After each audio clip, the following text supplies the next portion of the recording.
Welcome to the Trenches. I'm your host, Rob McCallum. With me this time on the hot seat is Justin Schoenrock, which is someone you know by J-Rock, who's a familiar voice to the Wired In Network, as you may hear him on the show. J-Rock, thanks for being here.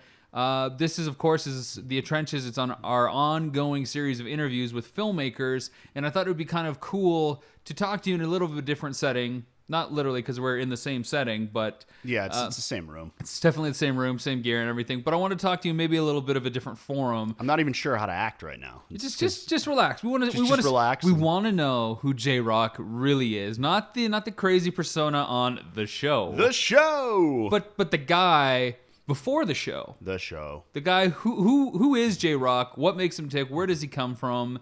And basically get to the nitty gritty of who you are and what you like and what you're into as far as filmmaking and technique and style and stuff like that. So why don't we start off with how we know each other? Is this like an 8-part miniseries? So this is an ongoing series. No, I mean just my interview. No, this is a one shot deal. No, it's one show. It's a one shot deal. This isn't like an 8-hour epic. Like I was thinking this like Lord of the Rings style right now. No, there will be a lot of time. There will be no extended edition release. No. This is a one shot deal. No director's cut. No director's cut. Okay. This is it. So J-Rock, why don't you let everybody out there know how we met each other first, so that we can color some of the background and whatnot. This is like the story of behind the music, behind the mic. Oh wow! So I was driving down the street one night, and this is a lie already. There was this this guy. This is a lie. Just get to the goods. He had his thumb out, and he was like, "Dude, give me a ride." And I was like, "Dude, okay." And that's how we met.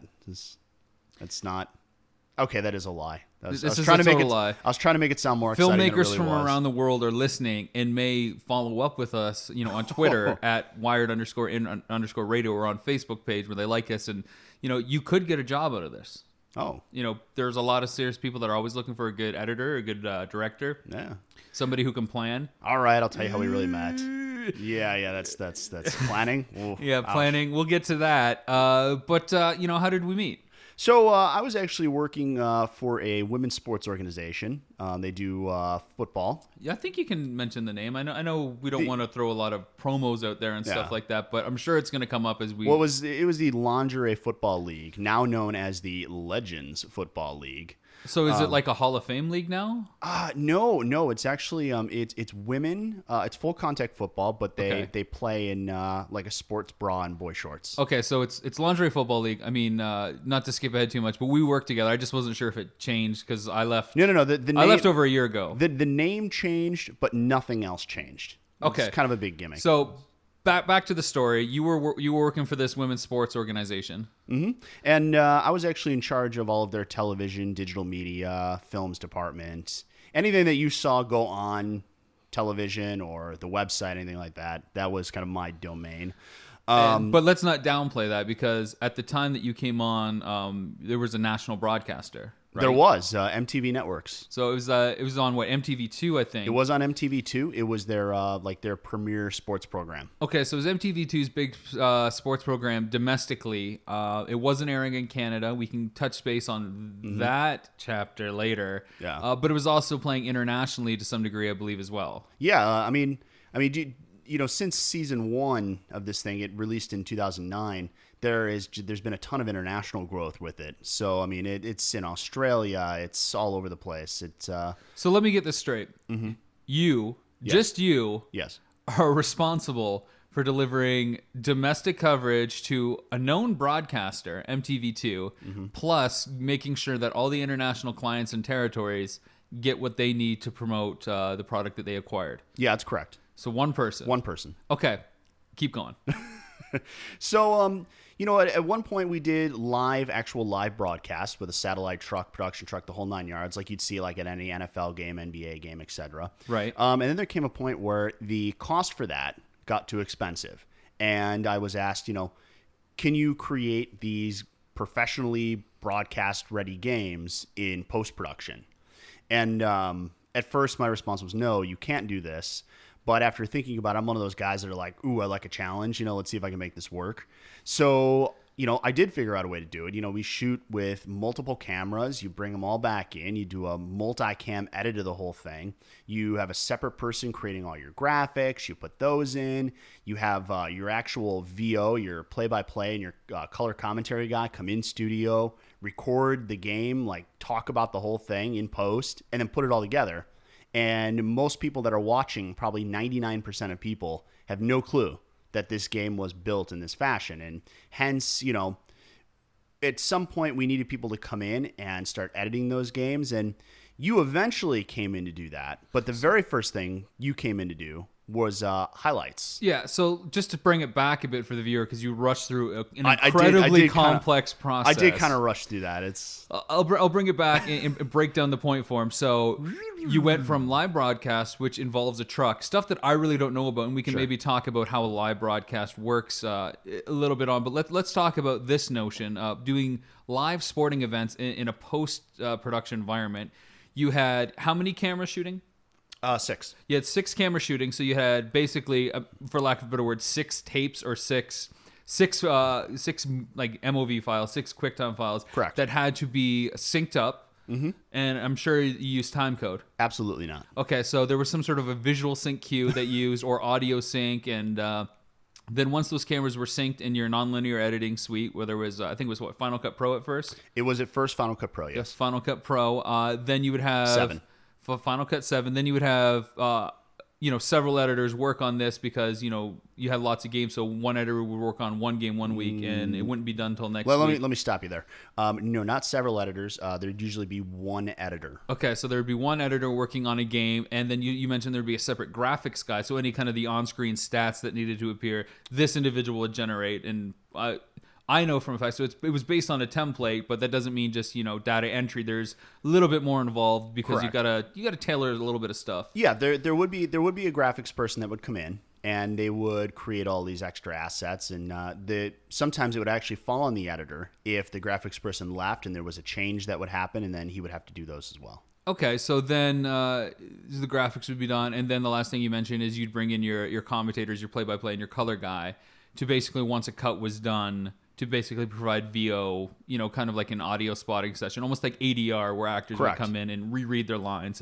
But these guys would have to go based on stats that are given to them, plus the play they've seen. They'd have to watch the game and that kind of thing, right? Yeah, I mean, it's an incredibly complex procedure that has evolved over the years. I mean, the first time we did it was in 2009, and I mean, it evolved into even more of a streamlined process over the last few years, but... Okay, so I come in. The ship is already sailing. I kind of jump on. You actually came in when we were doing live games. Yeah, I came in when we were doing live games, but the writing was kind of on the wall, and I remember you guys talking about that a little bit. You guys were doing live games, and I was doing the highlight reels. I would come in for the job was quoted as 1 day. Interpret that as you will, to basically take the footage from the live games, the one live day feeds, meaning 48 hours, 72 hours, and I would I basically have to cut like a highlight package. You guys called it the story, which is basically the story of the game. Mm-hmm. I would come in, and basically there would be kind of 3 segments to it. It'd be like before game, all the game highlights, and then the post game kind of celebration. And that's where I came in, and I think I did that for 6 weeks because the money was outstanding, and 6 weeks was all that I felt I could get away with without feeling too guilty about working for that price in those many hours under those conditions. And then I said, it's just not going to work out. Enter live games not happening anymore. Correct. Yeah, but the middle of the season, money got tight again, and the decision was made that the company was going to go under if we couldn't switch over to post-production games. So hence we decided to go back to that formula, and needed a good multicam editor that was very familiar with Final Cut. And, we had the option to do some interviews, this and that. And I knew you had that experience under your belt, and you knew the product already from doing the story. So it was just a matter of convincing you to come in and do this extremely low paying, high stress job. Right. Well, the best part is I'd never multicam cut anything. I did know Final Cut 7. Yeah. I was certified in FCP, but I kind of did want the extra work. Not that there was any more money really involved. I think it worked out the same. But it was a fun project you just desperately wanted to get involved with, right? No, like No, anything, no. it's the people that make things worthwhile. And even though you and I didn't know each other like we know each other now, where I Just can love say, it first sight. Is that what you're saying? No, That's amore. no. No? Okay. There was enough there to want to work with you and learn a little bit more about the product and just get into that environment. I love taking on new challenges like you. It's to my detriment. It's my kryptonite. My confidence is my kryptonite in that I probably simplify things in my head, and people that work on projects with me will tell me that I ask for the moon sometimes without thinking about it. And as you listen to this interview series, you'll hear that thing come up more and more. But I said, okay, let's do it. But we had reasonable deadlines, right? It wasn't like it was ridiculous. Why don't you tell people when I would get the footage, what was involved in the turnaround time for this? Was it an hour, 20 minutes originally? So if I remember correctly, so the game. No, it was like 62 minutes because MTV's. Yeah. Go ahead. So if I remember correctly here, we would shoot the games on Friday night. Okay. Yeah. And then I would fly back on Saturday. And it would, of course, depend on, when I managed to get back into town. Sometimes we'd have to take like 2 or 3 connecting flights in order to get back to Vegas. But sometimes we got lucky and we get a direct. Now, let's say I got in at like 11 o'clock in the morning. And then I'd have to go to the office, load in all the footage, organize it to where it needed to be, and make sure it's all prepped and ready to go.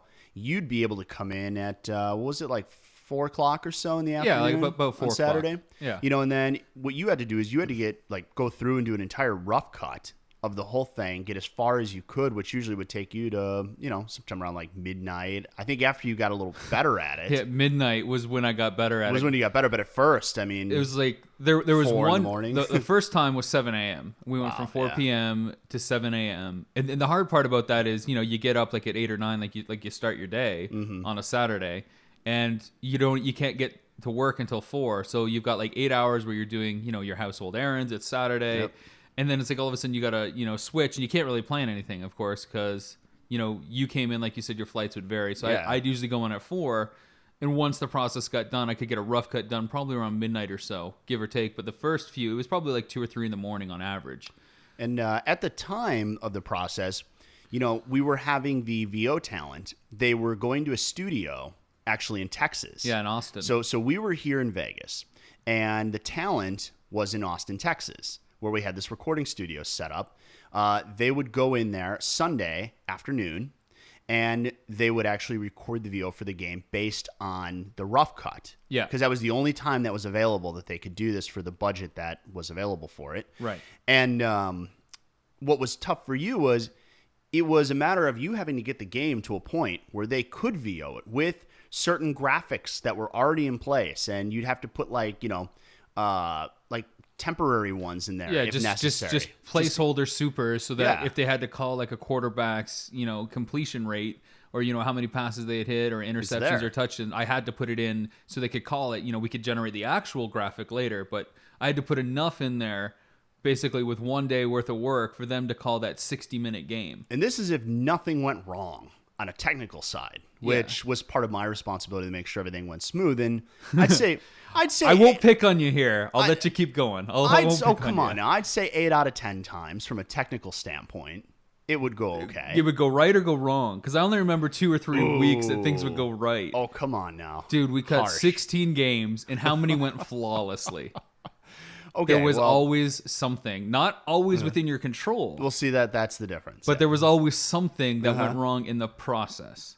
In the entire process, there was usually a little hiccup here So, and there. okay, But let's get back get back to just the basic schedules, then we can get into war stories. Okay, so so- they would VO Sunday afternoon in Texas. correct, they would have to VO. Now, we would have to have this rough cut, not only cut, but rendered and exported, then uploaded to an FTP server. Then the recording studio would have to pull it down from that server, reconvert it to a format that they needed that loaded into their system. The VO guys would do all their stuff. They would compress out that VO. Then they upload it back to a server. Then we re-download it back. And then you've got to come back in Sunday night at whatever time. Around 6 or 7. Yeah, that they've got this VO uploaded. And usually I'm trying to remote in from home to download it onto the computer you're working on. Yeah. And then you've got to come in and keep working. as Yeah. long as you can. And then Monday morning, you're back in again, bright and early. Yeah, so the way I like to look at Sunday night is I get, the commentators do their stuff, and basically I get a stereo pair of AIFs, like an audio track that I match to the game, and then once that's in there, I basically kind of do for lack of a better word, a polish on it, so that I trim up some of the edits that don't look good. I basically sit there and watch the game to make sure the VO is in sync all the way, and some of it's not because they're going back and adjusting stuff and redoing some of the calls. And then I put all the graphics in because I'm hoping that the graphics guy has everything done and exported because he's had an extra day to check off his to-do list. And so it's just about doing a spit polish Sunday night, like real quick, probably only 6 to 8 hours, not like a huge day. And it's great because Saturday was long, so I'd get home like at 3 or 4 and basically sleep till like 2 or 3 and then come in 4 hours later, which wasn't okay. It just meant Saturday was long, but then Monday would start. Yeah, Mondays, and you'll have to forgive me for not being 100%, on some of this stuff, because from the time when you did this, the process changed, when we did our last season. So I'm still kind of hung up on, and it changed a lot. So I'm trying to go back and remember for the better. How it did change a lot for the better. We made a lot different. I'll tell you how some of that evolved. But I was the guinea pig. You weren't even the guinea pig. You were like middle of the road because we started this in 2009. Yeah, and then it changed in season 2 in 2010. And then it progressed again. I just want you to say that I got the worst of it, but I made it better for everybody else. Just say that. You did actually get the worst of it. You did get the worst of it because you had the least amount of help. You had the least amount of people working on the project. The deadline got tighter. And then going into Monday, so Monday morning. Yeah. So there's a polish. There's a polish. At a point, we have to get this thing exported because now we've got to upload this to MTV2. Yeah, MTV wants to. 2 things had to happen. Monday night, we had to have a version done that had the score bug put in, which was, we had to pull this graphic off a machine that we had to rent because it had like a ticking clock and it had to look a certain way. Long story short, it was an involved process. Well, no, remember at first we had a camera that pointed at the scoreboard for 2.5 seasons. Yeah, we did this process where we had what we call a clock cam, and we pointed the camera at the scoreboard, and then in post you'd sync this camera with the actual footage from the very start. Yeah. Then you'd actually have to go in when we had like this standalone, just like Photoshop file, of like the front of like what you would think a score bug would look like and on TV. we would mask in the camera, exactly the clock cam to kind of fit the dimensions of the it looked open horrible. Spaces. Yeah, it was ghetto. It was definitely ghetto. It was really bad. And there came a point during, when you were doing the games, halfway through it, we had this little score bug box, and it's originally designed to be used for live games. Right. And we had it sitting in the office, and I was beating my head over and over again going, I wish I could use this for post somehow.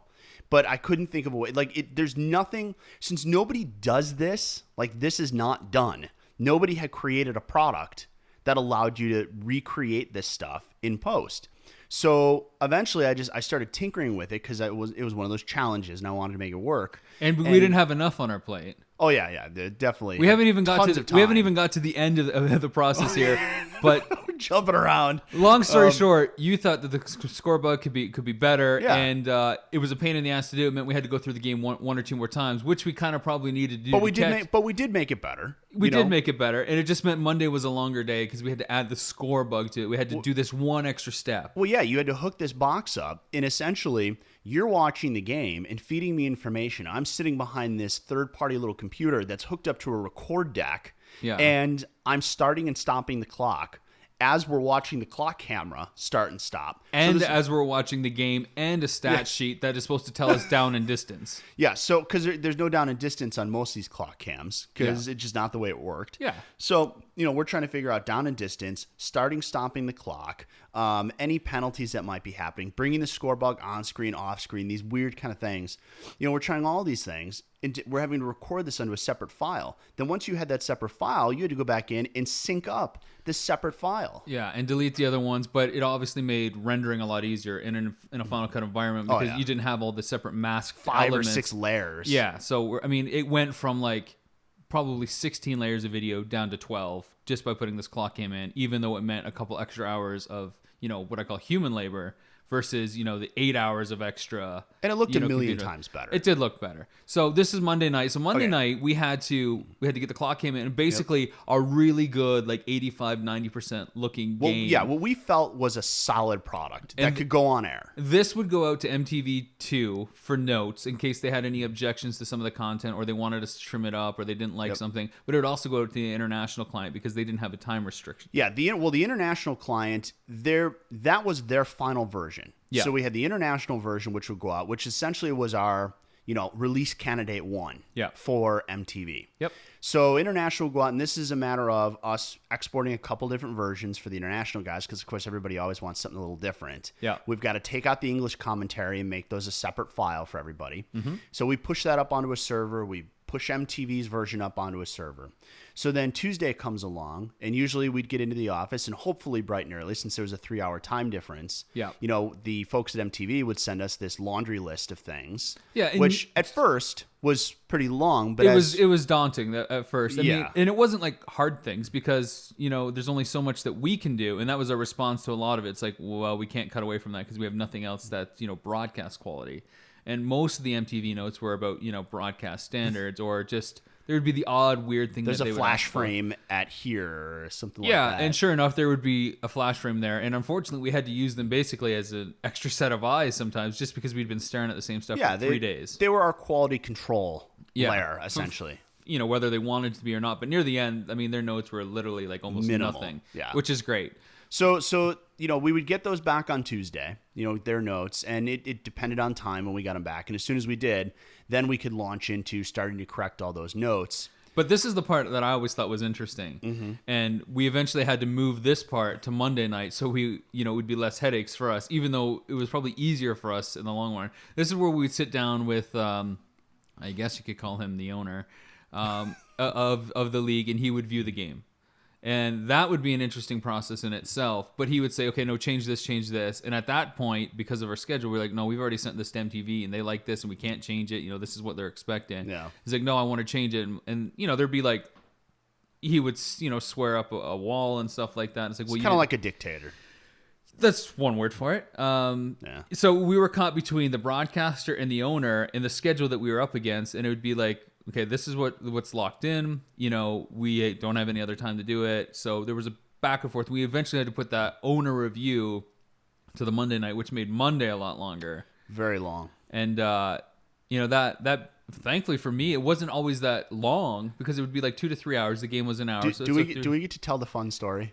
You could tell the story if you want. Yeah. Okay, so during one of these review processes, when it got moved to a Monday night. Yeah. So I mean, it's a full working. Now we've been going Saturday, Sunday, all day Monday, and now we're into Monday night, and we're still early in the process. And if you can't tell, Rob's kind of an opinionated guy. Like he I have my beliefs. I stand up for them. He has his beliefs. He stands up for them, and he knows his shit. Can we say that on here? Yeah, we can say. Yeah, okay. So he knows his stuff, and and then you've got the owner of the league, who essentially is like the Jerry Jones, of the LFL. It's everything has to be his way. He knows best. And you know what? That's fine. He signs the check and stuff. He signs the check, and that's but fine.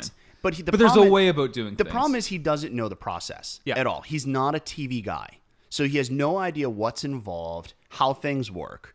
So he loves to sit in these sessions and bark orders, not make suggestions, but bark orders. And sometimes he'll ask for shots that don't exist. He'll be like, no, change this to that angle. And you'll be like, that angle doesn't exist. Well, why not? Because the camera guy was, if it was a handheld shot, the camera guy was running across the field, and you want to see his feet, on the turf. But in his mind, he believes it's there and wants it there. So I forgot what the actual thing that he was asking for was, but it was something ridiculous that, he wanted, was it crowd volume? No, this is where he just wanted more. Was it crowd? I thought it was crowd volume. No, he wanted more ass shots. Was it? Okay, ass because shots. He thought that the way I cut it was too formulaic because it would go from the wide cam to the ISO and then to like one of the end zone cams, and he wanted more ass shots in there.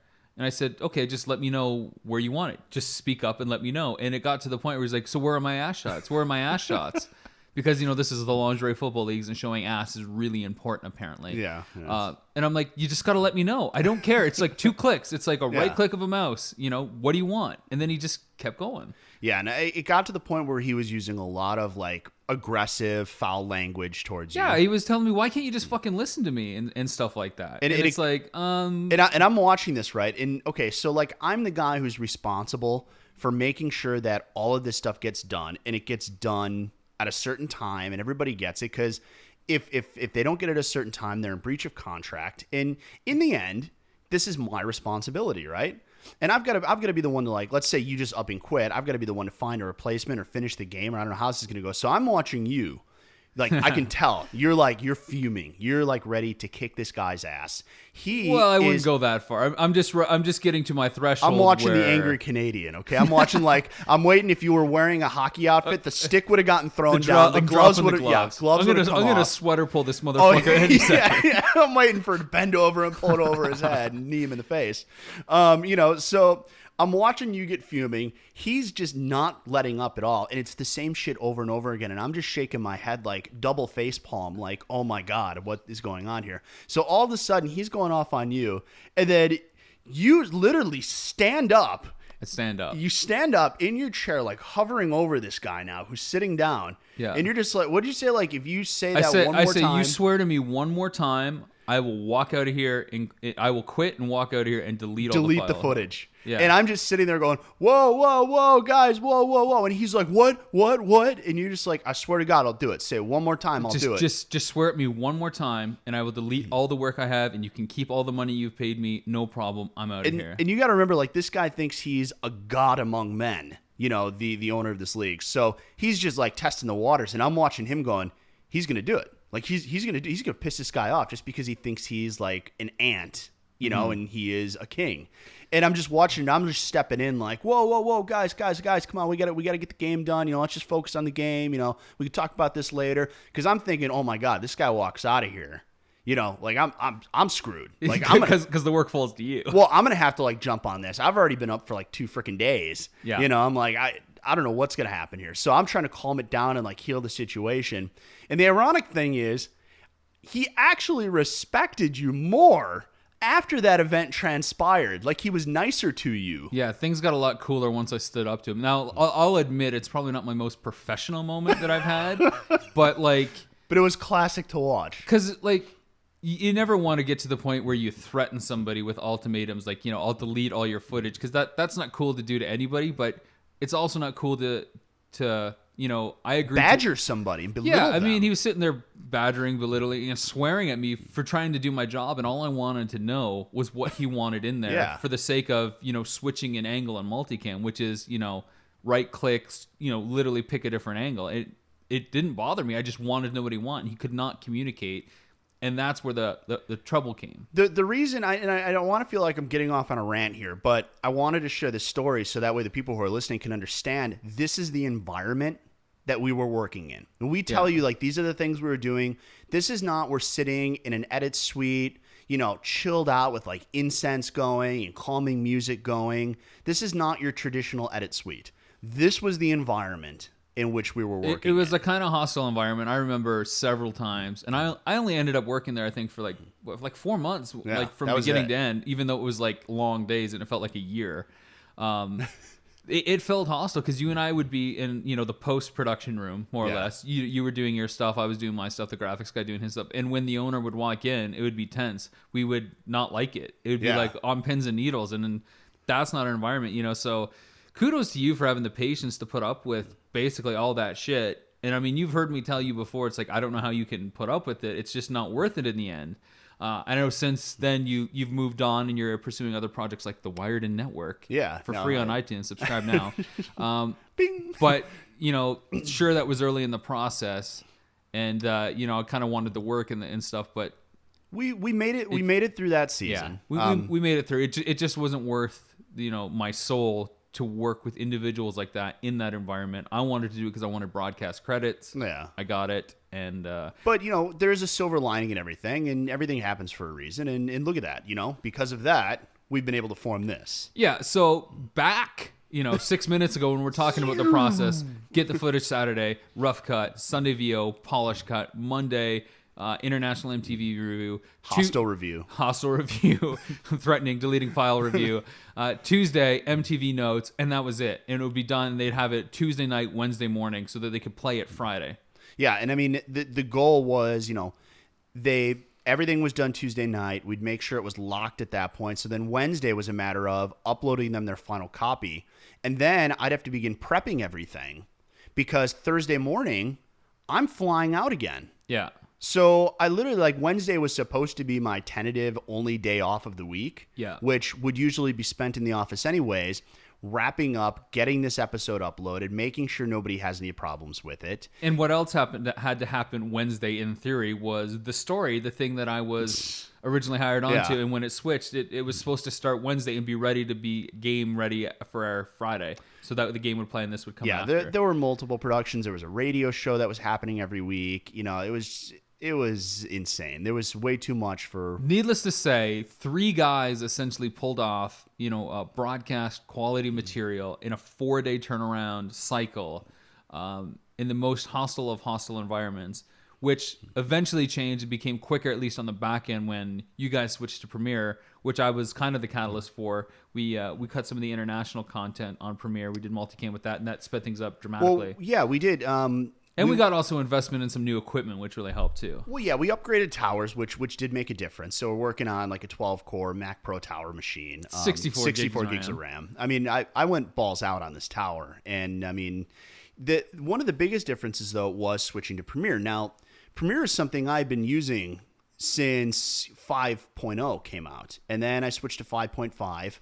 And... we used 5.5 for a while, and I wanted to bring our games into Premiere. The problem was it was a multicam limitation. Yeah, they'd only do 4 cams. 4 cameras and multicam was it. Now, this was something that once the season was over, I remember we actually somehow talked you into coming in because Final Cut X came out. Yeah. And you could do multiple cameras with it. And we talked you into hiring you for 1 week while the hostile dictator was out of town. So it was going to be at least a chill environment. He was doing another country takeover. Yeah, taking over another country. I liken him to Doctor Doom. He has an island kingdom somewhere, and he just rules with an iron fist in Latveria, and the Fantastic Four won't go anywhere near there. But occasionally he pops his head in New York City just to cause shit. Yeah, that's actually pretty accurate. The owner's kind of like Dr. Doom. We'll call him Dr. Doom from now on. Dr. Doom. Fun. I like that. It. Yeah, okay, that's good. So we miraculously get you to come in, and I believe it was just you and I. It was in just the you entire and me, office, and it was fucking quiet, and it was great. Oh, so we're like, all right, we had our doubts that Final Cut X was actually going to be able to do this, but we're like, you know what? But we're gonna put it through the rigors. Yeah, what the hell? So we're in the middle of this, and I think we're by Wednesday. And we're just looking at each other and we're like, there's no way in hell this is going to solve it. So yeah, we spent 20 hours trying everything to get Final Cut X to work. And at this point, I think multicam had just been released for Final Cut X. It had been a year since Final Cut X came out. And of course we went to Final Cut X because I was a Final Cut editor. And so I thought, okay. There was nothing else to go to. Yeah, so I'll migrate from 7 to X on my own time. I did all the tutorials and learned the difference. And, lynda.com, shout out, has some great tutorials for anybody that wants to learn any NLE. And Final Cut X, according to, was it Larry Jordan, said, yes, this is a professional NLE. Define professional as make money with it. So we tried it. And 20 hours later... wasn't doing it. We were just frustrated as hell. Of course, this is 2 weeks before NAB. Yeah. So speaking of Larry Jordan, I'm like, all right, I'm gonna email this guy, because he is the definitive Final Cut X expert, and I'm gonna find out what's going on. So I email him and I started some questions, and then I said, is there any word with NAB just a little more than a week away? Is Adobe going to release CS6? It's much rumored that this is going to happen. But specifically Premiere. Yeah, Premiere CS6. Will Premiere be able to do more than 4 multicams? Because the internet was hinting at it, but there was no definitive answer. So we went to Larry Jordan thinking he's got the inside track. He'll help us out. He won't put us through another week or a couple days of using Final Cut X. He's gonna be the man. LJ with his glass of whiskey and bourbon is gonna fire us back. Smoking the stogie. He's gonna fire us back a big thumbs up and say you can bet on it. But what did he do? And I think his response was something like, "I'll let you know in a week." Yeah, he was very coy. She's like, NAB's a week away. We'll just have to wait and see or something like that. He was not being definitive, and he was being quite coy and coquettish, if I may. So in other words, I think he was under an NDA or something, so he couldn't tell us definitively. But the fact that he hinted that you're just going to have to wait 1 week, and NAB was exactly a week away. Yeah. You know, he kind of gave us the answer we were looking for, and I think at that point we said, okay, screw Final Cut X, let's just wait. Yes. And we did. I think we just bullshitted for the next 2 days. And no, what ended up happening is I started learning the ropes for Premiere. And I started putting it through the process. So we kind of. Yeah, no, I did multicam editing with 4 cameras, but I wanted to learn the interface, and I said, well, if I can learn 4 cameras, then it's just a matter of adding the other 2. So we cut a game in Premiere. We did 1 game in 1 day in Premiere, a brand new NLE. I think I spent 2 hours learning the tutorials, the migration from FCP to Adobe 5.5 at the time, and then did that for 2 hours, and then the other 6 hours I had a whole game cut versus the 20 hours of trying to understand the new Final Cut X. So right away there was like it was the learning curve was good. like a straight line. So we had a lot of high hopes. Yeah, and so a week later, we go and we're on a mission. We are on a mission. We get all snazzed up, and we head over to NAB.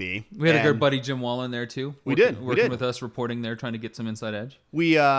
We found our way over to the Adobe booth and just started asking, who do we need to talk to? We're thinking of switching over. Finally, we found this great guy. He's one of their senior programmers over there with Adobe. His name's Mitch Wood. Yeah. And we asked this Mitch guy, and we said, here's what we're looking to do. We are Final Cut 7 guys. We've been doing all our production here. I'm a big fan of the Adobe Premiere products and all of the Adobe CS suite. Absolutely. But 5.5 can't do what we need it to. 6 is released. You're saying it can do everything. Well, I should say released. They've announced it. It'll be out in 2 weeks. Yeah. And we're looking at it. We're like, it supposedly can do everything we need it to do. But I said, you know what? We've got a game in a month. And if we had a game in 2 weeks, but it wasn't good. But the software wasn't going to be released till next month because NAB was April and CS6 came out in the end of May. So we needed it like a few weeks early. Well, yeah, because we had this international game coming up, and we wanted to make the switch right then and there. And we told him, we said, listen, I'm sorry, but if we're going to make the switch from Final Cut to this, we can't wait until you decide when a good time to release your product is. And is there any way we can get our hands on it early? I don't remember it being so forceful. I think it was a little bit more of a sales pitch like, Mitch, look, we love what you're doing. Yeah. Well. Hook us up with Premiere because we want to do it. We want it to be the official software that we use, and we want to pump it up. If you need a quote from us, we'd love to do that. We just want to get wet in your slip and slide. I don't know if we said that exactly, but I think you said that. Oh, did I? Yeah. You want to play in his crocodile mile. So he was really cool with us, and he was kind of like, yeah, I think we can help you out. He goes, I'm really busy this week. Yeah, but don't email me, call me. Yeah, he says, don't email me, call me. Just keep on me until I get back to you. And I'm not the guy you want to tell that to when you have something that I want. When you have brand new software that you can get before everybody else. Yeah. Do not tell Justin to keep on you. Yeah. So when I'm calling him 3 times a day and leaving him 3 different voicemails, plus emailing him and text messaging him, within 2 days? Yeah. He finally emails me back and he's like, here, feel free. Here's our FTP server. Go ahead and have a field day, guys. And he sent me the release candidate for it. And, we had it close to a month before the general public had it, which was awesome. Yeah, it was fantastic. So then I think I spent a day of my own time again. I just chalked it up to just, getting ready for this crazy process again. Sure. Like, I'd rather spend a time when I don't have a deadline just to learn the software so that when we got this footage from Mexico that you were shooting, that I would be ready to basically take it on. So I took a day, learned the differences and stuff, and there wasn't really anything different. Yep. And CS6 allows you to basically configure your environment to a 5.5 setting, which made it really easy since that's what I had learned Premiere in. And just generally go from there. So the multicam, and we found a bug with it because at first we're like, multicam's great, right? And we used to record all of our footage onto these Aja Key Pros. Well, Key Pros, the format they record into is a ProRes, and we found early on that there was a bug with Adobe, and it cannot do more than 2 ProRes multicams at the same time. Yeah, it was painfully slow, painfully. But I got to cut like 4 games with it anyways. It would take me actually some time to figure out that there was a problem, and I went back to our good friend Mitch Wood at Adobe, who admitted and said, yes, we do have this bug. And I was like, when's this going to be fixed? Is this like a dot release? Has it been fixed yet? No, it's actually not going to be fixed until CS7. So there's going to be 2 releases, 6.5 and 7. Well, we don't know if there's going to be a 6.5 yet. Didn't they announce when you got the subscription that you would get 6.5 in a year and then 7 the year after? Because they always do that. It didn't say 6.5. It just said, the next release. Okay, but it hasn't been fixed yet. It hasn't been fixed yet. He said it would not be fixed until the next major release. So what this bug did is when you had more than one multicam footage timeline together, it basically looked like security footage where you would get like a single frame updating like every 4 or 5 seconds. And thankfully, I knew the product well enough to be able to cut in that environment, so that once everything was multicam cut, I could just go back to the individual angles and like roll the edits as needed or switch them. But for new editors that came in after me, they were fucked. Yeah, and it was daunting, and it took us, a little while to figure this out. Eventually, we did figure out, and we ended up switching over to these recorders. They're called nano flash recorders, and there was no problem with those. Well, there was a problem. Again, we found another bug that apparently those record natively XD-Cam 422, and apparently you cannot. There was a problem with theirs recording XD-Cam 422 on a Mac at a QuickTime.mov format. Right. Didn't like that. We actually had to switch that to a different record format on those nano flashes, and it took us about 3 weeks to figure that out because I had to get the manufacturer of those devices talking with our good friend Mitch over at Adobe. And once those two started chatting with each other, they figured out the flaw.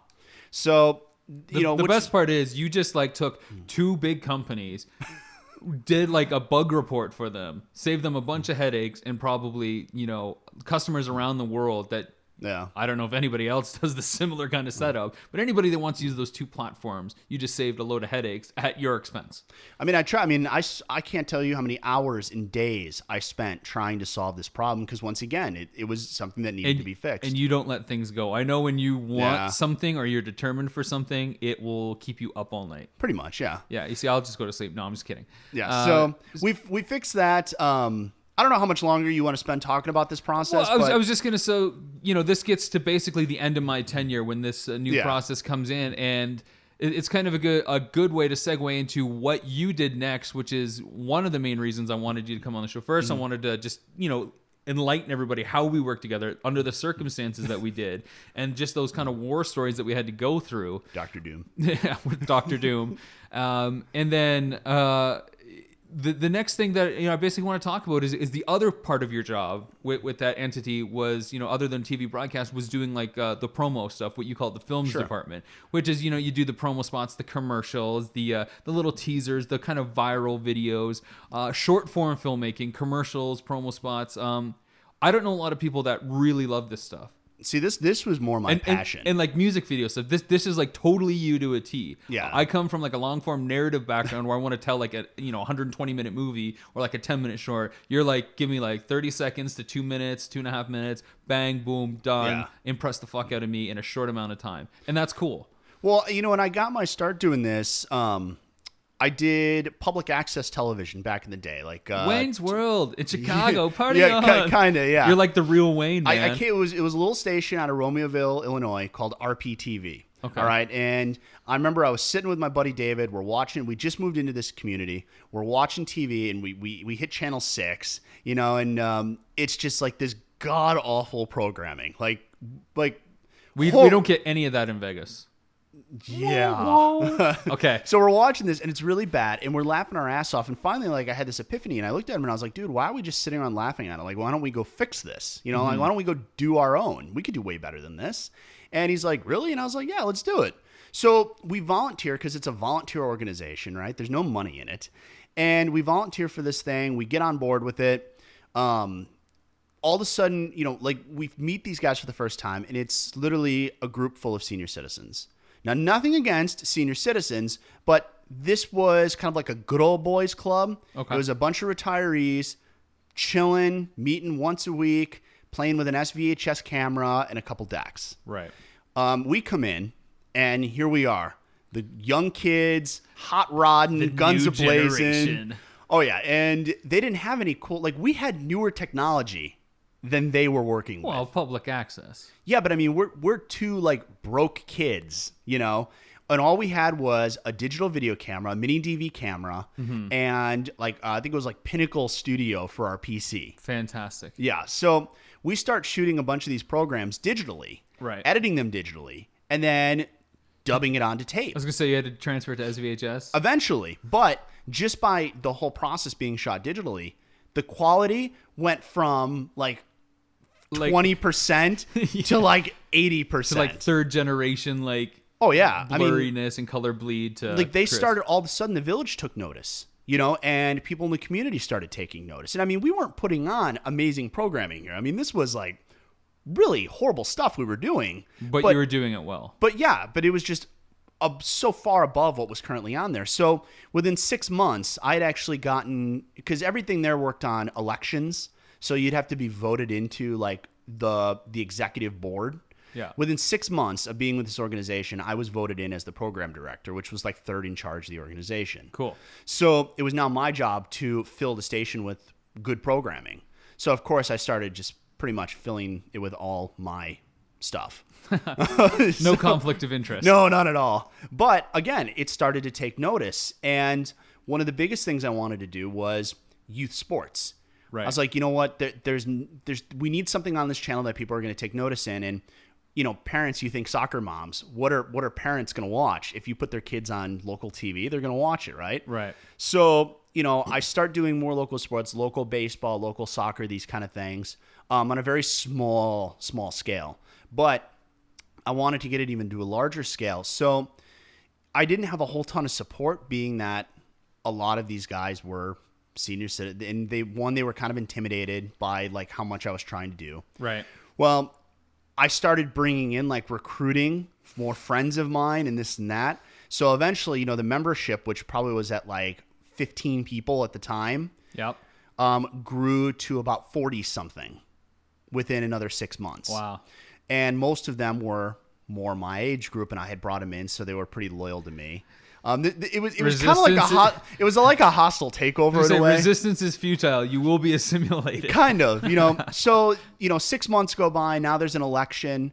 Well, being that I had brought in all these people, I kind of set the stage. So now I got elected to president of this organization. So now, Right. in this 16-year history of this organization, I'm now the youngest person who's ever been in charge of it. And of course, I get all of my young minions voted in Yeah. as my executive board. You're evil warriors. So all of a sudden now I'm in control of this, and I realize that these guys have got over $300,000 sitting in a bank account that they've just been banking and never using. Like, this is all village money that was supposed to go towards upgrading this channel and keeping it functioning, not paying for anybody. You're still volunteers, but this money is supposed to go to like upgrading the channel. Right. And it never was. They were just banking this stuff. So immediately I was like, time to upgrade. Yeah, absolutely. So we upgrade digital editing systems, a new digital playout system.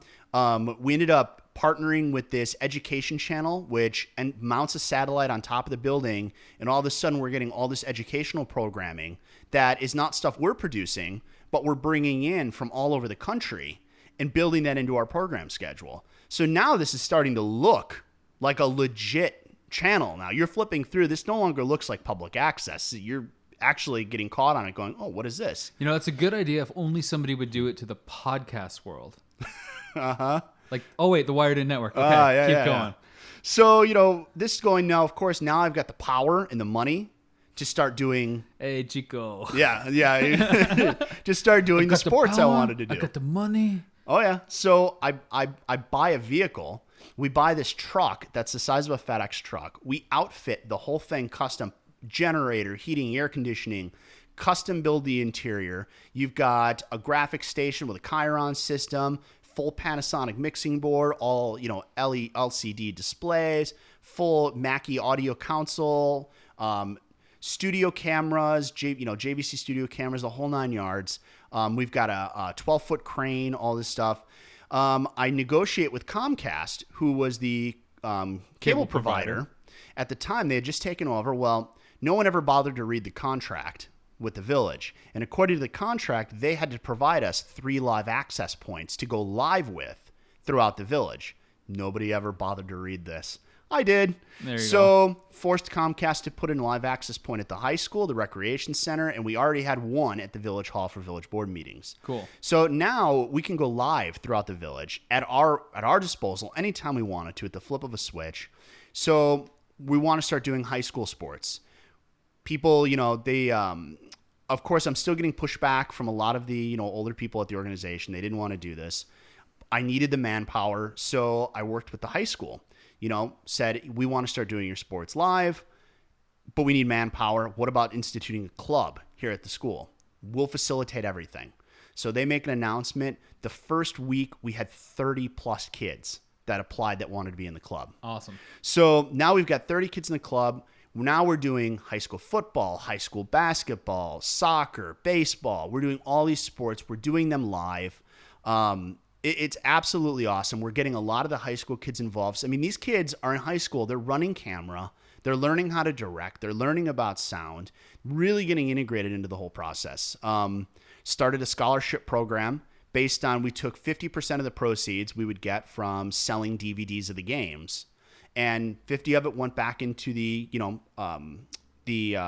channel's bank account to pay for our upgrades. The other 50% got put into a different account, and at the end of the year, we would hand a big check at the to the one student who was graduating that wanted to have a future in this type of business, Right. And had good GPA and all that stuff, and J-Rock, Heart of Gold.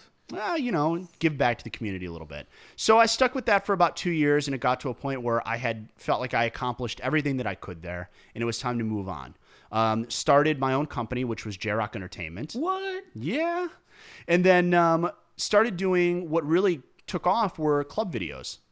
So I kind of got embedded in the Chicago club scene. So these are like, you'd go to dance and nightclubs and you would shoot like commercials, promo materials to show off the atmosphere? Web video had just started to take off. So the last 10 minutes, you got into public broadcasting basically as a way to get back into the community to do the short form entertainment. Correct. Cool. Go. It's a long setup, but you wanted my background, right? This is an 8-part miniseries. It is now. So that was interesting. Seriously though. Well, no. I started J-Rock. Web video is just coming into its own now. I mean, this is something. This is 1998. Go ahead. No, I mean it's 2005, but Yeah. I mean still web video is in its infancy. YouTube came out 2004, 2005. Yeah, it's a new market. So, the biggest thing we wanted to establish is, we started going to these clubs, and it wasn't just like, oons, oons, oons, we're going to film people dancing, drinking, whatever.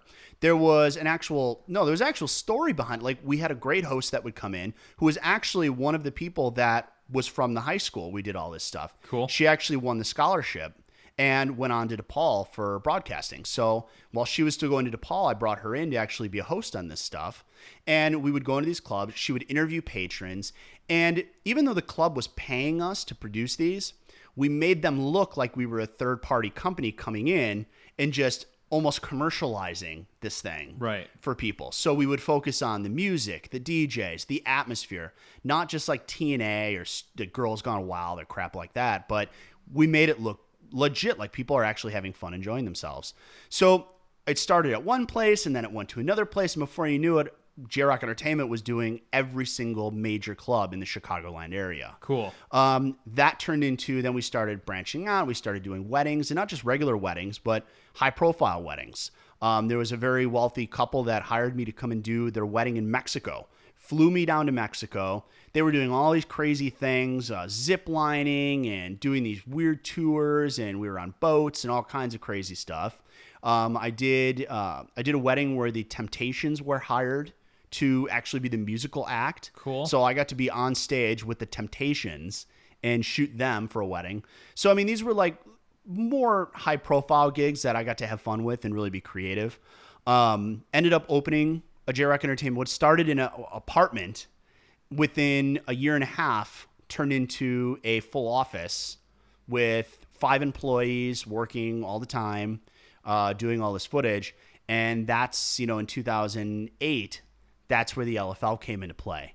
And originally, a friend of mine who was a photographer was shooting them. I got reached out to and said, hey, come to this photo shoot. We hear your work is phenomenal. We think you'll fit in your style with what we're trying to do. The first nail in the coffin. Yeah. So shot the promo. Come meet Dr. Doom. Yeah. Well, I didn't get to meet Dr. Doom yet, but Of course not. I talked to one of his multiple personalities on the phone. And Ouch. so, I go and I shoot this photo shoot. They really like it. They're like, this is cool. Can you go shoot this other thing for us? So in other words, like they're trying to get me to do a couple things for free for them. But I'm like, okay, whatever. Not that's the fine. LFL. No, couldn't imagine that. So I shoot these things. They're very short form. They're very flashy. They're cut pretty quick.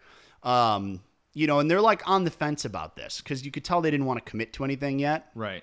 So finally I told them, I said, listen, let me do something that's just me. You have no influence whatsoever.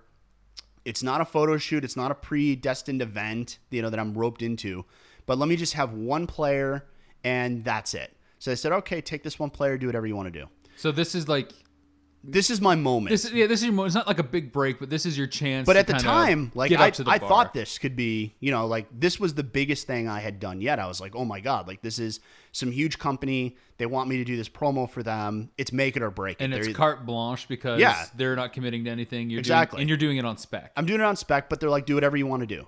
So I get a friend of mine who's a good DP, and we get this one girl. We go to my friend's photo studio. We shoot it on like a black backdrop, but he's got this, back before cameras were shooting at 24 frames per second. He's got this little Red Rock adapter on there. Yep. That makes it look like it's it gives you a nice shutter speed and variable, a little more cinematic. So and I've got a great behind the scenes video on this online somewhere, but we shoot this thing and it's very fast paced. I had a great editor named Jasmine at the time she was a dancer herself, so she could cut really well. So I directed the shit out of this little promo. This is 1 minute thing, got it to her, worked with her. And I mean, it was so fast paced the way this was cut. I had this great DJ by the name of James Alexander. He custom composed this track and we put this whole thing together. We sent it to them. Their jaw drops. They're like, this is the best piece of work we've ever had anybody do. We love it. We want you to come on board and cut all of our promos for us. And here's a check for $500,000 just to get this promo piece. Yeah, we don't have the budget to pay you yet. Oh, okay. But we want you on board. But we want you doing short form material for us at least. Yes. So now you've got your foot in the door of this major company on the surface at least. Yeah. It's a big opportunity because they want to go national with the product, and that's cool. That's very exciting. Yeah, I mean, I'm excited. They turn it around. I start doing more and more stuff for them. We do another promo called Game Changer, which was... This is the huddled-based one, right? No. The huddle came later. Game Changer was still before this season had ever even kicked off. Okay. We were actually shooting footage with a third-party company out of Toronto called Big Studio. Okay. And they were doing like their intro... T-dot. They were doing like this intro video for their first season kickoff. And we were running ahead of schedule. We were just assisting this company at the time. But we had a bunch of players there. And we're at the Sears Center, and we've got the building for the day. The field is down. They finished their stuff. And I look at my buddy, and we're like, hey, do you think we got time to shoot a promo real quick? And he's like, I mean, I guess we could. And I was like, all right, let's start shooting in 30 minutes. I need you to quickly shot list this thing out. So he's like... Whoa, wait a second.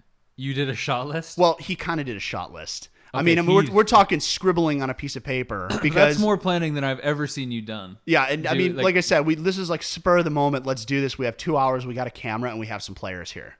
So we shot this thing, and it actually turned out really good. So then they loved it. We did another promo, and hence my foray into the LFL. Okay, so how many promos do you think you've done? I mean, it's kind of cool that you have the avenue to do these because these guys just want as much promo material as you can give them. But I mean, how many promos would you say that you've done LFL plus other things? Plus other things? Yeah, I mean, just round figure off the top of your head. It doesn't have to be bang on. 50. 50. Probably 50. And you're 30 years old and you've done like 50 promos. Sure. That's huge. I mean, and you probably started, like 10 years ago? Yeah, 2000, like 2003. So about 10 years ago. So you've done like 5 promos a year. That's like one almost every other month, which is pretty impressive. And to this day, I'm still proud of almost all of them. It's like really. I'm just kidding. No, they No, look good. I really am. And that's the thing. It's like I can go back and I can look at the work that I've done in the past, and I still look at even stuff from 2003. I look at it and I'm like, okay, yeah, the technology has come further, but if you look into this, you'll still see a lot of the core values that I still use today in the promos. There's a signature that's there that I still love, and I still look back and I'm like, I'm still damn proud of having done this, especially for the budget I had to work with. So let's dig deep a bit. I want to talk about one specific promo piece. This is for the Broadcast Open, again, for the LFL, where you got to work with a band. Are they from Illinois, Adrenaline? They're actually from Ohio. Okay, a band from Ohio called Adrenaline. They're up-and-coming charts. They do like kind of hard rock-ish alt. They're like a Nickelback kind of. Be kinder than that. Be kinder well, than just calling because you're them Canadian and you don't like No. Nickelback. Nickelback's actually pretty popular. The world is divided on Nickelback. Don't saddle them with that. Well, you see, now it's out there. There's no way to remove that label at this point. Anyways, these guys do some high tempo kind of rock, really crunchy guitar type stuff. It actually reminds me a lot of like WWE entrance kind of music stuff. You know, it's high intensity, makes you want to get in. So it's kind of a perfect fit for this, you know, intense women's football league, I guess.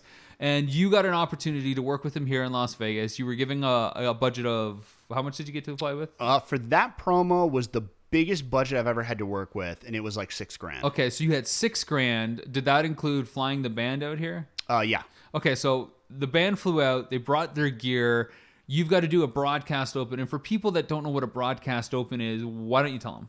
So it's the video that would play before every single broadcast game. So whether it's like a minute, 30 seconds. So it's like the opening credits of the It's program. like the opening credits of a program, yeah. Okay, so it sets the stage and lets the viewer kind of get the feel and the attitude of what's coming. And you're saddled with this. This is like the first impression people are going to get for this broadcast. And I know it played for the Canada expansion of the LFL. And throughout the world, internationally. Yeah. And then it'll also go probably in, if I don't know, Legends Football League is going to use it for season 4. I think they're adapting it from what I understand. So they're still using some of the same footage, but they're going to kind of remix it a little bit. Okay. But think of it, you know, Dr. Doom came to me and he wanted that's going to stick. I love it. It is going to stick. He wanted a very Monday night football, Sunday night football, you know, like the one has like the country girl, she's singing about all this stuff. I think it's Faith Hill. Faith Hill, you know, and the other one used to be the Hank Williams Jr. type thing. So he wanted more of a music video style feel for an intro. And we had just started working with the Adrenaline guys. You know, had asked them to come up with a great track that they were feeling good about. And that they would rewrite the lyrics for to suit the opening. One verse. So they took this song, they rewrote kind of like the second verse in the song so that it was more LFL centric.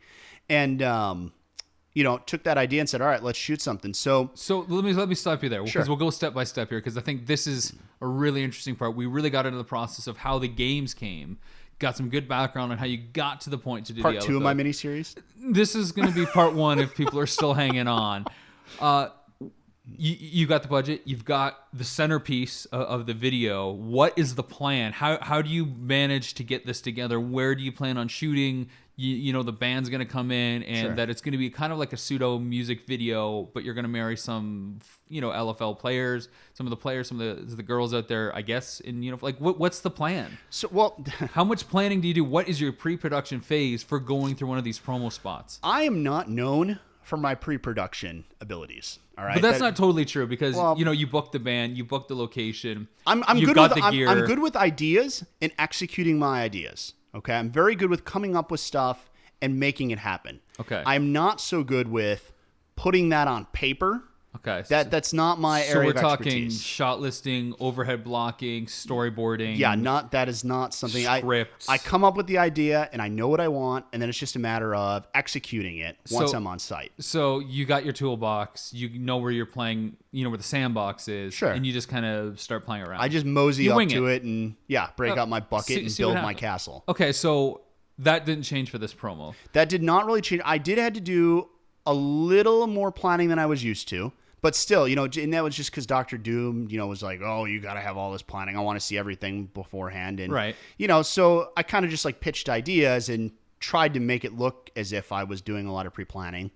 A lot of smoke and mirrors. I learned from the best. So what's, I guess, you know, the obvious question is why don't you do more shot lists and storyboards and... You know, here's my thing, and I know this is going to sound like a cop-out. No, because everybody's got their own process. And I've seen your work, and it's good. And it's kind of like whatever process works for you. In this show, this interview, these ongoing series of interviews, is just asking people about their process, what works, and how You're they going to get cut out out like goals. 40% of everything that came before this segment just to get to this. We're just starting right about now. And go. 3, 2, 1. Welcome in. It's always about cutting out the backstory. Yes. So, no, okay, like I said, I know it kind of sounds like a cop-out, but through my experience, okay, I've been doing this for 10 years. I've done 50 or so different promos. Every single promo that I have done a significant amount of pre-planning for, I'm not happy with in the end. You know, there are still some things I like about it, but I never feel like I have achieved what I wanted in the end. And maybe that's just because I put so much emphasis into the pre-planning and storyboarding it out or planning or this or that. And when it gets time to doing it, I never quite get what I envisioned it was going to be. And to me, that's a letdown. I feel that I've failed in a way. Whereas the times... If you don't set goals, then you can never it's because I know what I want in my head. Yeah. But the problem is when I put it on paper, you have to like show that to other people and everything else. And then I never feel like it's as good as I showed to other people when I put it on paper. You see, that's a writer's mentality. Because when a writer turns over a script to somebody and they make the movie or whatever it is, it's never like the writer thought it would be, even if the director, follows it to the T. Yeah, it's just, I'm telling you, every single time it's happened, like one of the biggest letdowns was a promo I did called The Huddle. And it was, it looked great. From a look standpoint, we achieved exactly what I wanted. At the end of the day, the majority of people that watched it didn't like it. Right. It was considered probably one of my biggest failures of all time.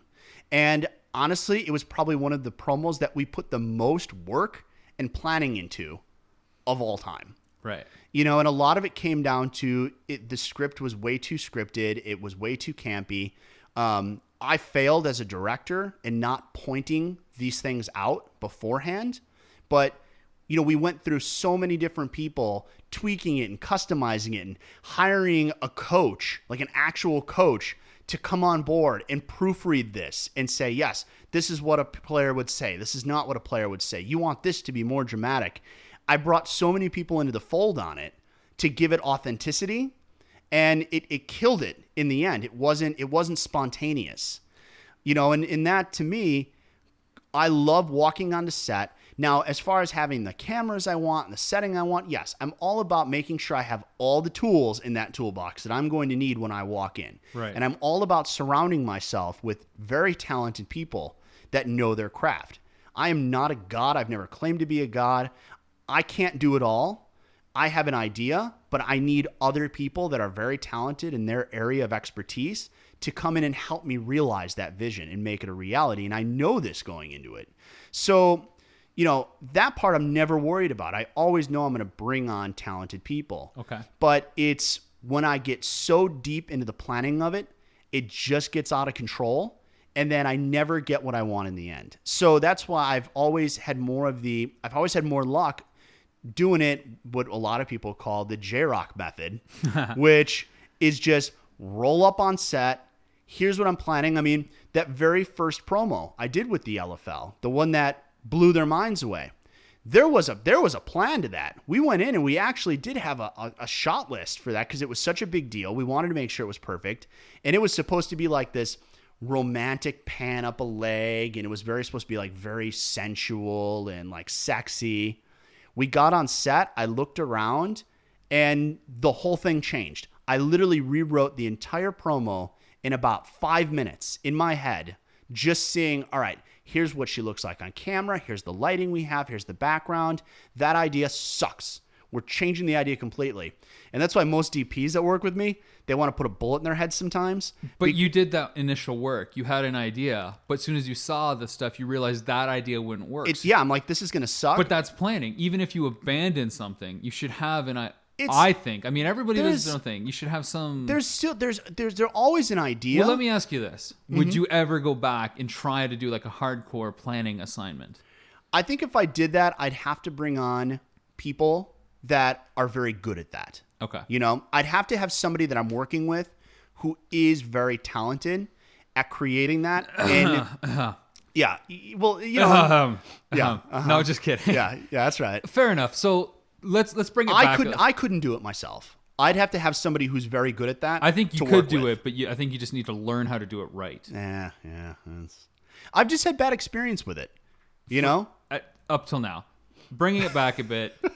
Not much of a plan. You're going in to shoot this 6K promo. This broadcast open. You're on the field. You got all your elements. How do you start moving them around, and what do you start doing? Well, again, in this situation, I hired well. You know, I didn't know I would be a very good producer at first. You know, I always wanted to be this director. Like, that was all I ever wanted to be when I grew up. And I found that I'm actually somewhat better in a producing role than I am in a director's role, at least right now. You know, but putting the pieces together and hiring on the right people has something I've become somewhat good at. I hired on a very good crew. We got a very good camera to work with. What did you shoot on? We shot on the Alexa. Okay. Same camera they shot the movie The Avengers with. And you're shooting at night, right? We are shooting at night. Like, we didn't start until 8 o'clock at night, and the plan was to go until about 4 in the morning. You had to wait till sunset, so Correct. So there'd be no like light continuities. And you're shooting on is it a soccer field? Yeah, we originally wanted a real grass football field. Okay. And in Vegas, finding a real grass football field Grass in the desert is not very easy. And the places that you can find it, one, were either way out of our budget or just refused to work with us on principle. Cool. So you're in a soccer field. You've got the massive stadium lights going on, like, you know, the huge towers. We did have some towers that were there. We brought in 2 giant light towers. Cool. To put in the background, because the ones that were there were going to be too tall and they weren't going to work with the shot. The other thing we had to contend with is they threw a monkey wrench into things. They went ahead. The field was not supposed to be painted when we got there. It was just supposed to be plain grass. We got there, and the field is painted for soccer. Awesome. So we had like this small box that we had to work within where there were no paint lines. Cool. So the first thing we had to shoot was the band, which we flew in, all 6 members of the band. Yeah. And they had to locally find drums. They were able to bring guitars, but drums we had to get locally. Yeah. So they got set up. You know, the whole crew arrived. We had about a 12-person crew on set. And they got all their stuff set up. We were ready to go. They got the dolly tracks all set. And then it was just a matter of starting with the band.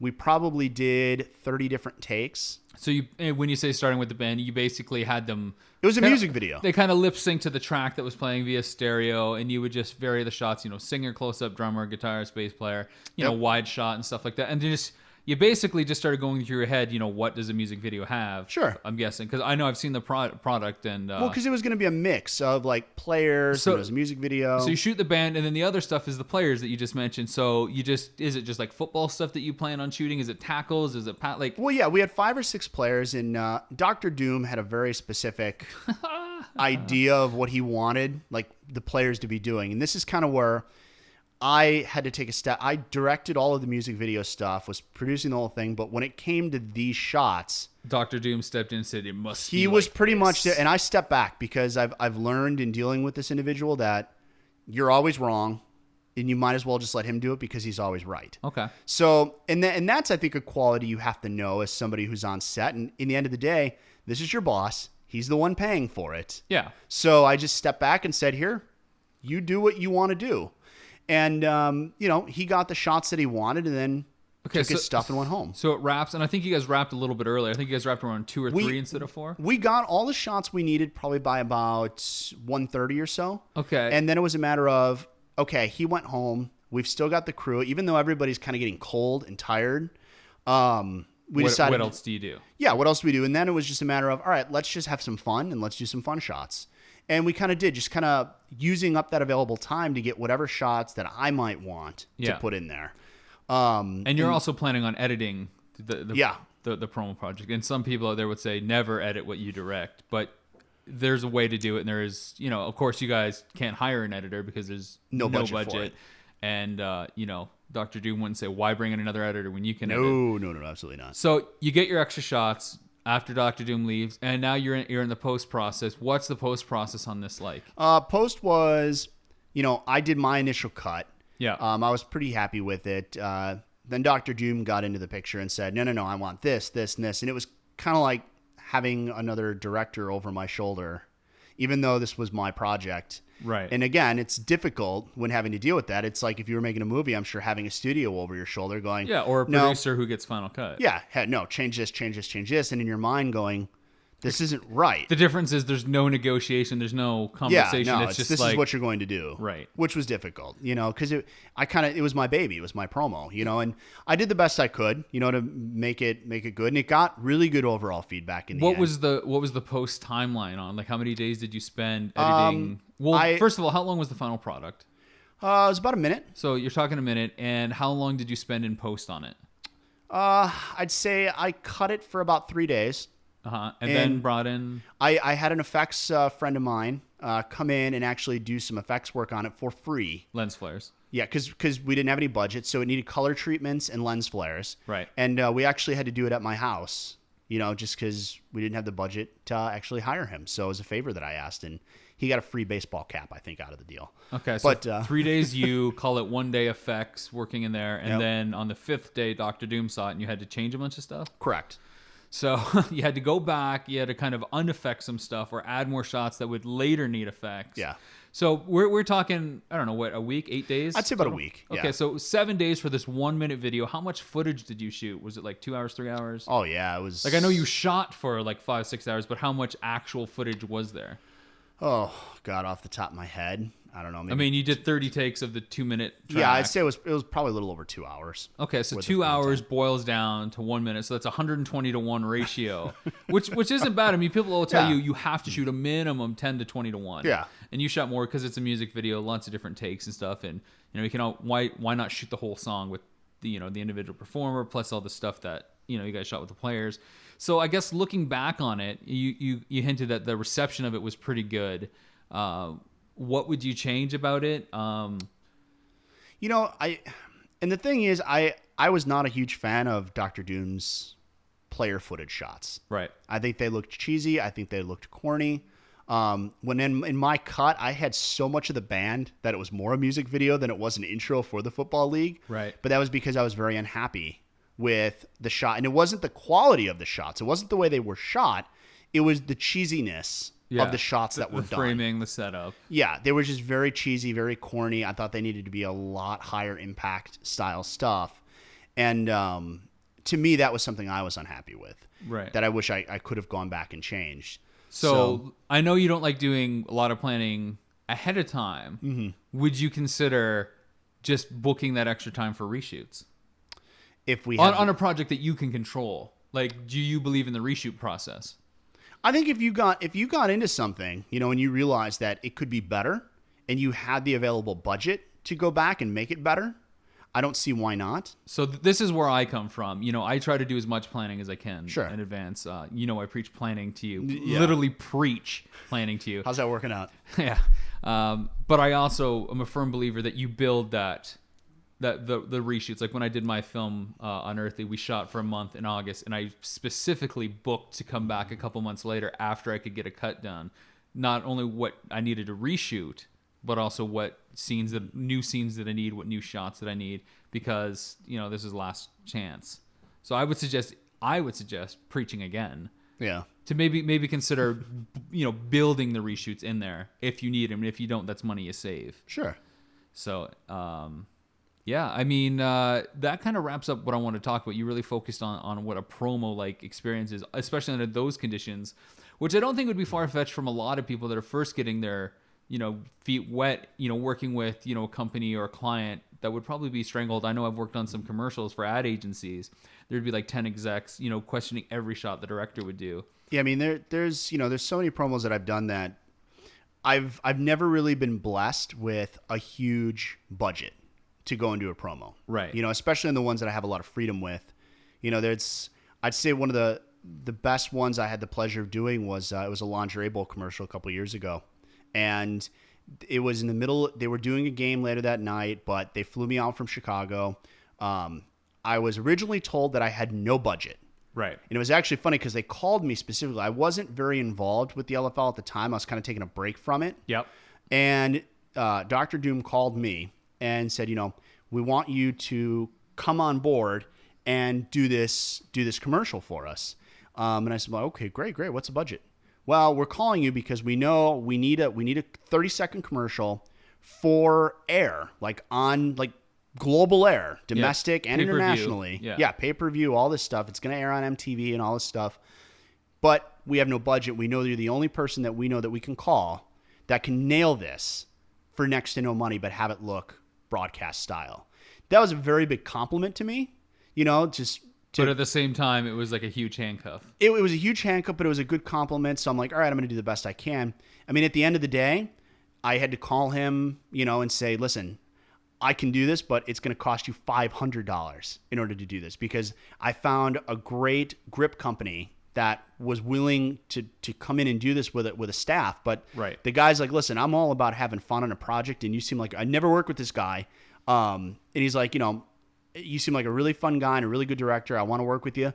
I'm bringing all my gear and all my crew, but just to save face, you got to give me $500, like just to save face. Yeah. And, he didn't. I mean, we were at the Coliseum and I had no idea what to expect. It was one of those moments where your jaw just drops. He's like, yeah, we're here. And I'm like, okay, yeah, I'm on the loading dock. Just, bring your car down. The guy backs up like a half a semi grip truck with like a crew of 12. And he's like, all right, dude, let's do this. And I'm just like, oh my God. Now here's me as a director going, I wasn't expecting this. Yeah. Like I was expecting like, the guy, like a crew to jump out of a clown car, with all their stuff in their with all their stuff in their trunk. And this is a professional that shoots Hollywood movies on a regular day basis. And I've got enough where I've got a crew and a grip truck enough that they want to build sets right now, stage them all in this building at 3 sets at a time. So they're like, all right, we need 3 locations. Tell me what you want to do. And we're going to start building these locations. And here's me with no pre-planning, no shot list, no nothing going, okay, hang on, and having to like direct these guys and tell them what they need to be doing. And to me, it was a very rewarding moment because I was able to do that off the top of my head, off the cuff. And to date, it's one of my favorite commercials I've ever done. And it was cool to actually, when I flew to Vegas, before I lived here, to see that commercial actually airing on the Jumbotrons on the Strip. That's cool. With everybody stopping and watching going, hey, that looks cool. That was a very rewarding moment. So J-Rock, you've given us some insight a little bit beyond your personality that we see week to week on the show.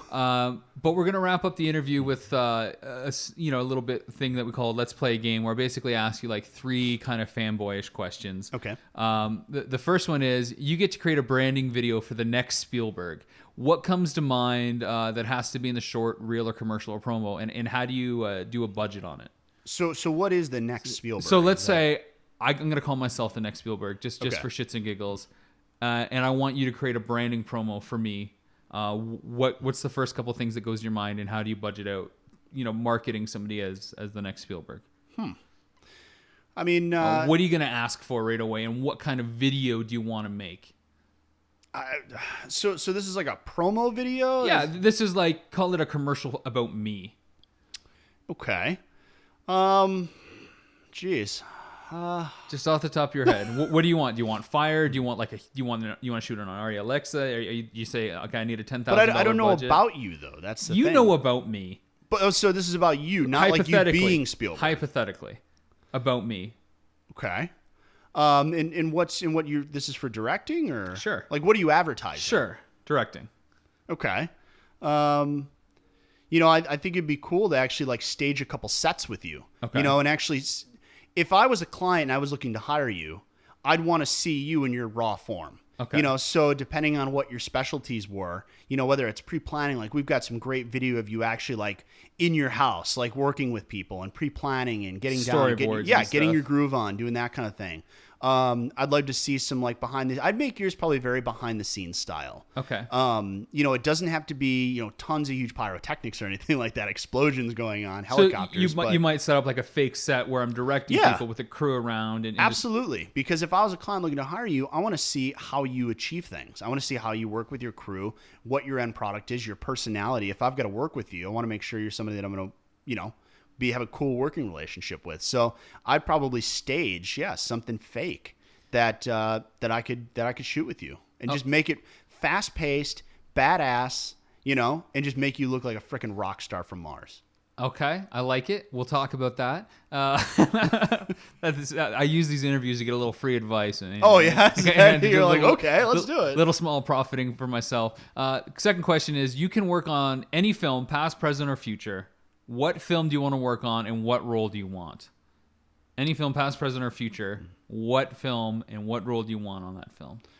Oh, I'd say I want to work with my film hero, Michael Bay, at some point. What film, either from his past or the future, would you want to work on with him? I would love to do like one of his Victoria's Secret commercials. So just Victoria's Secret promo with Michael Bay, and would you just want to like be a PA? Do you want to like be his editor? Like, what do you want? Oh, God, I mean, I would take any opportunity, to really just get in the guy's head and be able to see like what he sees. A lot of people think he's a hack. A lot of people don't like him, but I mean, you got to look what he's done in the years that he's been doing this, what he's achieved. I mean, he's actually the most successful, highest paid director currently in Hollywood.